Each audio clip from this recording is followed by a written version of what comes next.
জয়পুরহাটের পাঁচবিবি উপজেলার সালাইপুর বাজারে সরকারের নিষিদ্ধ ঘোষিত ঝুঁকিপূর্ণ ইউক্যালিপটাস গাছ কর্তন ও রাস্তার দক্ষিণ পাশ দিয়ে জয়পুরহাট পল্লী বিদ্যুৎ সমিতির ৩৩,০০০ ভোল্টেজের লাইন স্থানান্তরের দাবিতে মানববন্ধন অনুষ্ঠিত হয়েছে।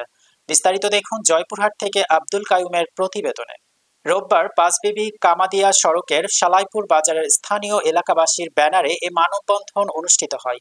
এতে বক্তব্য রাখেন সালাইপুর স্কুল অ্যান্ড কলেজের অধ্যক্ষ ও কুসুম্মা ইউনিয়নের সাবেক চেয়ারম্যান আব্দুল গফুর মণ্ডল, সহকারী শিক্ষক গোপাল চন্দ্র মণ্ডল, ডেকোরেটর ব্যবসায়ী আবুল কালাম আজাদ, কাপড় ব্যবসায়ী হাফিজুর রহমান, বিশিষ্ট ব্যবসায়ী আবু রাইহান, মুদি ব্যবসায়ী জবা প্রমুখ। বক্তারা বলেন, সালাইপুর বাজারে ইউক্যালিপটাস ও ইন্ট্রি গাছগুলো মরণ ফাঁদে পরিণত হয়েছে। যে কোনো সময় বড় ধরনের দুর্ঘটনা ঘটতে পারে। এ কারণে গাছগুলো সংশ্লিষ্ট কর্তৃপক্ষের কর্তনের দাবি জানান।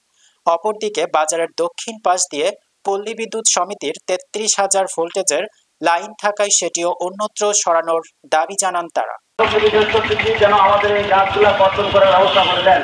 কোনো সময় দুর্ঘটনা ঘটতে পারে, ইতিপূর্বে বেশ কয়েকটা দুর্ঘটনা ঘটেছে, প্রশাসন কোনো নজর দেয় নাই, সাংবাদিকতা করে সেভাবে উঠায় ধরা নেয়। তাই আপনারা সকল বাজার ব্যবসায়িক বন্ধুগণ সকলে মিলে মানববন্ধন করতেছি, যেন এটা অতি শীঘ্রই আমাদের এই সমস্যার সমাধান হয়, যেন আর কোনো লাশ না পড়ে, আর কোনো বাচ্চা মৃত্যু যেন না হয়, আর কোনো দুর্ঘটনা না ঘটে। অতি শীঘ্রই আমাদের এই সমস্যার সমাধান করার জন্য মাননীয় সরকারকে উপদেষ্টা মন্ত্রীদেরকে অনুরোধ করছি। তারপরে সালাইপুর বাজার ব্যবসায়ী সমিতি মোহাম্মদ জুবাইর হোসেন জমা। এরপরে রাস্তার এই গাছগুলো একেবারে দোকানের সামনে থাকছে এবং এখানে যে বিদ্যুতের লাইনটা অনেক কিছু গিয়েছে, গাড়ির মধ্যে ছাদের মধ্যে অনেকে গিয়েছে। এই জন্য যারা এখানকার ব্যবসায়ী দোকানদার বৃন্দ তাদের বিল্ডিং এ অনেক সমস্যা হচ্ছে, যার কারণে ওরা গাছগুলো কর্তন করে যদি রাস্তার ধারে বিদ্যুতের লাইন দেওয়া হয় তাহলে এখানকার ব্যবসায়ীদের অনেক সুবিধা হবে।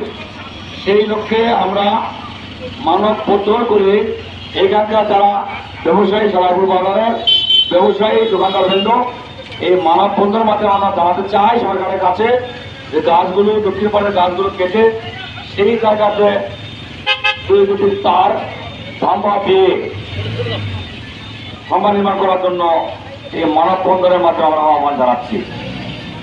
এখানে আজকে যারা সাংবাদিক বৃন্দ আছেন বিষয়টি সরকারের কাছে উপস্থাপন করার জন্য আপনাদেরকে অনুরোধ করছি। এলাকা অনেক ব্যবসায়ী এই বিষয়ে আন্তরিক বৃষ্টির মধ্যে তারা কষ্ট করে মানববন্ধন করছে, সেই জন্য আমিও তাদের এই কষ্ট সহ্য না ফিরে আমিও এই মানববন্ধনে অংশগ্রহণ করে এই বিষয়টি দেখার জন্য সরকারকে আহ্বান জানাচ্ছি, অনুরোধ জানাচ্ছি। ধন্যবাদ সবাইকে।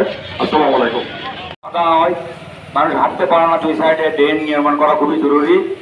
এটাও আমি দৃষ্টান্ত করছি যে এখানে সরকারকে আমি আহ্বান জানাবো যে ইন্দ্রায়ণপুরে যে বরাদ্দ এই বাজারের টাকা, সেই টাকা দিয়ে প্রকল্প নিয়ে দুই সাইডে ড্রেন করার জন্য আমি অনুরোধ জানাচ্ছি।